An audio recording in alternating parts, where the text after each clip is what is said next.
আপনি সামান্য কিছু সম্পদের মালিক হইলে এখান থেকে জাকাত দিতে হবে, শরীয়ত কিন্তু এটা বলে নাই। একটা স্ট্যান্ডার্ড আছে, এই মানে গেলে দিবেন। সেটা কত? সেটা গোল্ড আর সিলভার দিয়ে রাসূল সাল্লাল্লাহু আলাইহি ওয়াসাল্লাম দিয়েছেন। তো এখন আপনি কোনটা ধরে দিবেন? কেউ বলে গোল্ড দিব, কেউ বলে রূপা দিব। এখন আমি কি বলি? আমি আপনাদেরকে সাজেস্ট করবো আপনারা রূপারটা ধরবেন।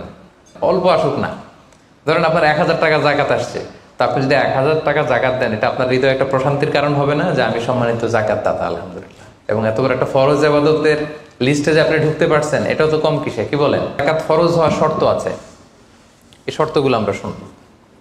5টা শর্ত। প্রাইমারি শর্ত হচ্ছে নেসাব পরিমাণ সম্পদের মালিক হওয়া, আর এটা হাওলানিল হাওল, 1 বছর থাকা। এগুলো হচ্ছে প্রাইমারি শর্ত।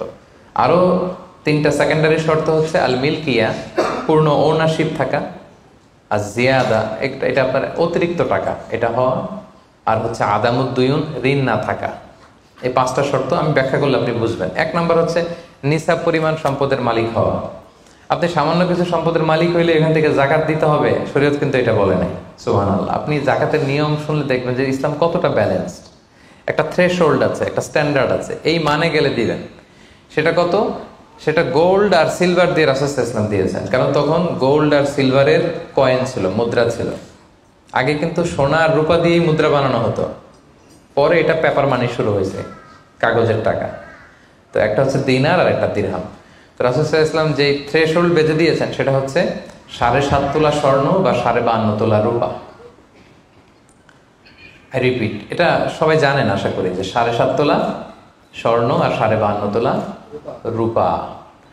আধুনিক সময়ে গ্রাম দিয়ে দোকানদাররা হিসাব করে, তো গ্রাম দিয়ে যদি আপনি বুঝেন তাহলে 85 গ্রাম স্বর্ণ অথবা 595 গ্রাম রূপা, এটা হচ্ছে থ্রেশহোল্ড নিসাব। অথবা এর সমপরিমাণ অর্থ, ক্যাশ টাকা যদি আপনার কাছে থাকে, তাহলে আপনি নিসাবের মালিক হয়েছেন। যেদিন আপনি এই নেসাবের মালিক হবেন, ওই দিনটা আপনি ডায়েরিতে টুকে রাখবেন। কারণ এটা যদি 1 বছর আপনার কাছে এরকম থাকে, 1 বছর পরে যে আপনি জাকাত দিবেন, কিভাবে দিবেন আমি সামনে বলবো। তো এই নেসাব নিয়ে একটা প্রবলেম আছে। প্রবলেমটা হচ্ছে 7.5 তোলা স্বর্ণ আর 52.5 তোলা রূপার দাম কিন্তু এক না। 52.5 তোলা রূপার দাম খুব কম, আর 7.5 তোলা স্বর্ণের দাম অনেক বেশি। এটা হইল একটাই কম আর একটা বেশি। ঘটনা হচ্ছে রাসূল সাল্লাল্লাহু আলাইহি ওয়াসাল্লাম যখন এই থ্রেশহোল্ডটা বেঁধে দিয়েছিলেন নিসাবটা, তখন দুইটার মান সমান ছিল। তখন 7.5 তোলা স্বর্ণ দিয়ে 52.5 তোলার মতো রূপা পাওয়া যেত, অথবা কেউ 52.5 তোলা রূপা বিক্রি করলে 7.5 তোলা স্বর্ণ পেত। কিন্তু পরে সিলভার ফল করতে শুরু করলো, ফল করতে করতে আজকে এই অবস্থা। গোল্ড আবার খুব একটা ফল করে নাই, ফলে গোল্ডের স্টেবিলিটিটা এখনো রয়ে গিয়েছে। তো এখন আপনি কোনটা ধরে দিবেন জাকাতটা? যদি আপনি রূপা ধরেন, কথার কথা, রূপা যদি এই 1 ভরির দাম 1000 টাকা হয়, তাহলে 52.5 ভরির দাম কত? 52,500 টাকা। কিন্তু স্বর্ণ যদি আপনি হিসাব করেন, 1 ভরি যদি 50,000 হয়, 7.5 ভরি কত? 3.5 লাখ প্লাস, তাহলে প্রায় 7 গুণ কম বেশি, তাই না? এটা নিয়ে হয়ে গেছে জটিলতা। তো এখন আপনি কোনটা ধরে দিবেন? অনেকে বলে না গোল্ড দিব, কারণ গোল্ড ফল করে নাই, এটার যে স্ট্যান্ডার্ড এটা এখনো বজায় আছে। এটা নিয়ে অনেক আলোচনা, আমি খুব সংক্ষেপে বলি। কেউ বলে গোল্ড দিব, কেউ বলে রূপা দিব। এখন আমি কি বলি? আমি আপনাদেরকে সাজেস্ট করবো আপনারা রূপারটা ধরবেন। রূপারটা ধরলে কি লাভ হবে জানেন? 2 দিকেই লাভ, আপনারও লাভ, যিনি নিবে আরও লাভ। রূপারটা ধরলে বেশি সংখ্যক লোক জাকাত দান করতে হবে, তাই না? আর বেশি সংখ্যক গরিব লোকও টাকা পাবে, কি বলেন? তো 2 পক্ষে লাভ হইল না? এখন প্রশ্ন করতে পারেন, হুজুর ও পাইছে ওর লাভ, আমার লাভ কি? আপনার তো সবচেয়ে বড় লাভ, আপনি তো সওয়াব পাবেন আখিরাতে। এটা আমাদের বেশি দরকার না? কি বলেন? যিনি গ্রহীতা উনি পেয়ে লাভ, তার লাভ হইল, আর যিনি দাতা তিনি সওয়াব পেয়ে লাভবান হইলেন, তিনি সম্মানিত জাকাত দাতা হইলেন। অল্প আসুক না, ধরেন আপনার 1000 টাকা জাকাত আসছে, তা আপনি যদি 1000 টাকা জাকাত দেন, এটা আপনার হৃদয়ে একটা প্রশান্তির কারণ হবে না যে আমি সম্মানিত জাকাত দাতা, আলহামদুলিল্লাহ, আই এম এ জাকাত পেয়ার। এবং এত বড় একটা ফরজ ইবাদতের লিস্টে যে আপনি ঢুকতে পারছেন, এটাও তো কম কিসে, কি বলেন? এজন্য স্বর্ণেরটা না ধরে রূপারটা ধরবেন। আপনাদের যে টাকা পয়সা, আপনাদের তো হীরা দিয়ে করা দরকার আপনাদের নেশা। এনিওয়ে, তো এজন্য আপনারা রূপারটা ধরবেন, তাহলে লোকজন উপকৃত হবে বেশি, সম্মানিত ভাই এবং বোনেরা। তাহলে 5টা শর্তের প্রথমটা তো বুঝে গেছেন, নিসাব। কি বলেন? নিসাব বুঝে গেছেন না?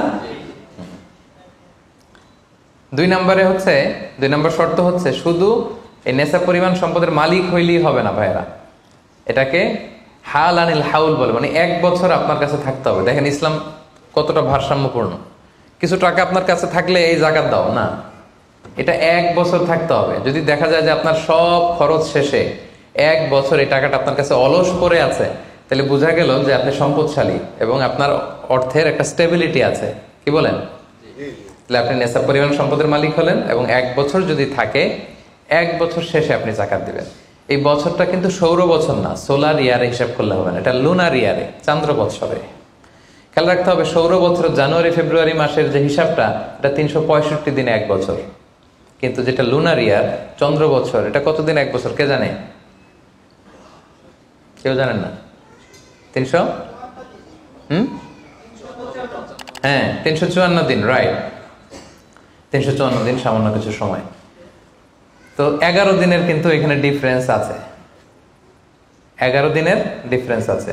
তো আপনি হিসেব করবেন হচ্ছে চান্দ্র বছর অনুযায়ী, সৌর বছর অনুযায়ী না। তো সৌর বছর অনুযায়ী যদি করেন তাহলে আপনার জাকাত কিন্তু 2.5% থাকবে না।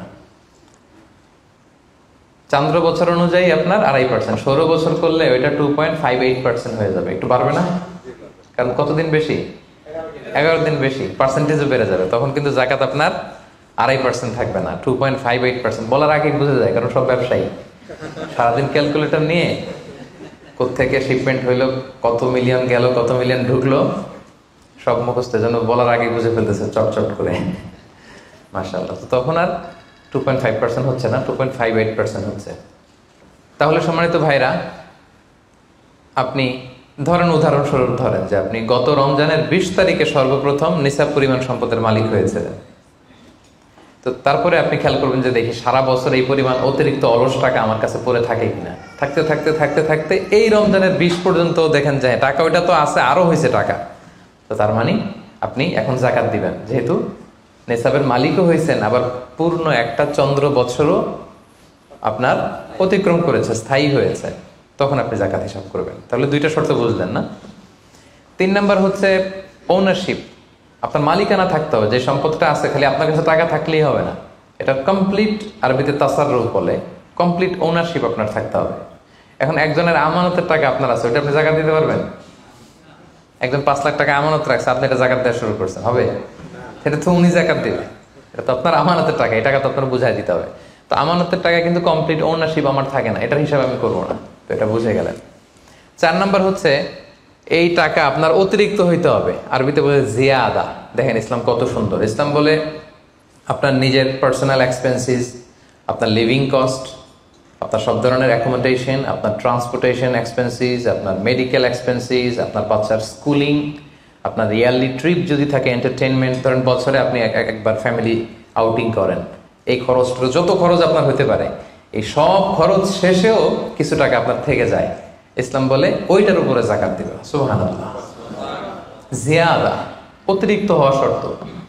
আপনার লাগে, যদি আপনার এই টাকা লাগে, ওটা তো আপনি ইউজ করবেন। আপনার টাকার ব্যবহারের জন্য সবচেয়ে বেশি হকদার কে? আপনি নিজে। আপনার সব খরচ আলহামদুলিল্লাহ সুন্দরভাবে চলে, এরপরেও নিসাব পরিমাণ টাকা বছর ব্যাপী যখন আপনার রয়ে গেল, ইসলাম বলে জাস্ট 2.5%। সুবহানাল্লাহ। তাহলে অতিরিক্ত হইতে হবে। সর্বশেষ শর্ত, 5টা শর্তের সর্বশেষ শর্ত হচ্ছে ঋণ থাকতে পারবে না। ঋণ থাকলে ওইটা জাকাত থেকে বাদ যাবে। ধরেন আপনার আছে 5 লক্ষ, কিন্তু আবার ঋণও আছে 5 লক্ষ, কথার কথা। তো এটা তো আপনি আগে ঋণ দিবেন, আপনি তার জাকাত দিতে পারবেন না, এই কথাটা কি বুঝতে পারছেন? আচ্ছা, ঋণ ভাই 3 ধরনের। কয় ধরনের? 3 ধরনের। একটা হচ্ছে আপনার একবারে পরিশোধ করতে হবে, এরকম ঋণ থাকে না, যে আমি মুরাদ ভাইয়ের কাছ থেকে 1 লক্ষ টাকা নিলাম, আজকে আমার জাকাতের হিসাব করার ডেট, তো 1-2 মাসের মধ্যে টাকাটা দিতে হবে। তো তখন এই যে 1 লক্ষ টাকা উনি পাবে, এই টাকাটা আমি বাদ দিব আমার অন্যান্য অ্যাসেট থেকে, বাদ দিয়ে যদি দেখি যে না, তারপরেও জাকাত হয় দিব, আর না হলে দিব না, কারণ এটা একবারে দিতে হবে। ওনার বলছে যে 1 লক্ষ আমি একবারে দিয়ে দিব আপনাকে 1 মাস পরে, এইভাবে ঋণটা নিয়েছিলাম। তাহলে কিছু কিছু ঋণ আছে একবারে পরিশোধযোগ্য, ওকে, এটা জাকাতের ক্যালকুলেশন থেকে বাদ যাবে। কিভাবে বাদ যাবে আমি ক্যালকুলেশন করে দেখাবো। ঋণের দ্বিতীয় প্রকার হচ্ছে ইনস্টলমেন্টের কিছু ঋণ আছে, কিস্তিতে দেয়া লাগে। লেটস সে আমি 1 কোটি টাকা দিয়ে একটা গাড়ি কিনেছি, BMW গাড়ি, বা 50 লক্ষ টাকা দিয়ে আমি একটা হুন্ডা গাড়ি কিনেছি 50 লক্ষ টাকা। তো এটা আমি কিস্তিতে কিনেছি। কিস্তির ঋণ যদি হয় তাহলে আপনি কিন্তু পুরোটা বাদ দিতে পারবেন না, তখন সর্বোচ্চ 12 মাসের কিস্তি বাদ দিতে পারবেন, 12 মান্থসের, তাও এই চন্দ্র মাসের হিসাবে। কারণ জাকাতের হিসাবটা কি 12 মাসের হিসাব, তাই না? এটা একটা ইয়ারলি ক্যালকুলেশন। আপনি পুরোটা যদি একবারে বাদ দেন তাহলে তো আপনার আর জাকাতই দেওয়া লাগবে না। কি বলেন? বাংলাদেশে অনেক বড় বড় সিআইপি ব্যবসায়ী আছে, ওনারা হাজার হাজার কোটি টাকা ব্যাংক থেকে ব্যবসায়ের কারণে ঋণ নেন এবং ওনাদের ঋণ খেলাপি হয়। তো ওনারা যদি বলে হুজুর আমার তো ঋণ আছে, তো উনি আর জাকাত দিবে কি? ওনারই তো আমার জাকাত দেওয়া লাগবে এখন। কি বলেন? এরকম বড় বড় সিআইপিরা যদি ঋণের দোহাই দেয়, উনি আর জাকাত দিবে কি? উনি তো ঋণী, তাই ওনারই কিছু জাকাত আমাদের দেওয়া লাগবে। কারণ আমরা জাকাতের 8টা খাতের মধ্যে একটা পড়েছি, বল গরিমিনা। কি বলেন? ঋণগ্রস্ত ব্যক্তিকে জাকাতের টাকা দিয়ে হেল্প করা যায়, তো উনি আর দিবে কি? ওনারে দিই আমরা। ওই ঋণ বাদ দেওয়া যাবে না। ইনস্টলমেন্টের ঋণ হইলে 12 মাসের, আর ওইরকম ঋণ খেলাপি 1000 কোটি টাকা, এগুলো বাদ দেওয়া যাবে। 3 নাম্বার ঋণ হচ্ছে লাক্সারি পণ্য কিনতে যে ঋণ হয়, এই ঋণ জাকাত থেকে বাদ দেওয়া যাবে না। বিলাসিতামূলক কিছু যদি আপনি কিনেন, আপনি একটা লাম্বরগিনি কিনলেন 10 কোটি টাকা দিয়ে, এটা আপনি জাকাত থেকে বাদ দিতে পারবেন? পারবেন না। তাহলে লাক্সারি আইটেমের যে ঋণ, এটা বাদ দেওয়া যায় না। তাহলে ঋণের ব্যাপারটা পুরোপুরি বুঝে গেছেন না? এই 5টা শর্ত যদি থাকে আপনার মধ্যে পাওয়া যায়, অর্থাৎ আল্লাহ তাআলা আপনাকে একটা নিসাব পরিমাণ সম্পদের মালিক বানিয়েছেন, এটা আল্লাহ তাআলা পুরো 1 বছর আপনার এই পরিমাণ টাকা আপনার মধ্যে স্টেবল ছিল এবং এটার পূর্ণ ওনারশিপ আপনার আছে, এবং এটা আপনার সব খরচের অতিরিক্ত, এবং সবশেষে এটা আপনার ঋণের বাইরে। ওই সম্পদ থেকে আল্লাহ তাআলা আপনাকে জাকাত দিতে বলেছেন। তাহলে জাকাতের শর্ত সবার ক্লিয়ার?